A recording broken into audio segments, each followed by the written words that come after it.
મુખ્યમંત્રી મોદી સાહેબ હતા ત્યારે મારી ફિલ્મ રિલીઝ થયેલી પ્રીત જન્મ જન્મની ભૂલાશે નહીં, આપ લોકોને ખબર હશે. તો એ ફિલ્મ માટે મને બેસ્ટ એક્ટર ને બેસ્ટ ફિલ્મ એવોર્ડ એ વખતે મોદી સાહેબ હતા એ વખતે મને મળ્યો હતો. ત્યાર પછી અત્યાર સુધી કશું મળ્યું નહીં. મોદી જતા રહે પણ સરકાર તો એ છે ને. હા, એ વખતે એટલી સારી એક્ટિંગ પણ નથી આવડતી.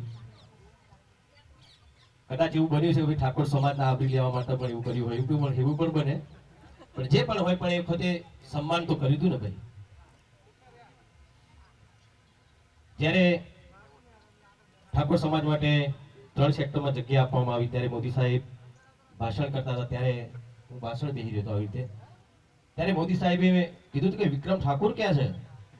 તો વિચાર કર્યો માણસ કદી હું એમને મળ્યો નતો, એ પણ મને મળ્યા નતા. તો એમને એટલી ખબર હતી એ વખતે કે વિક્રમ ઠાકોર કોઈ છે.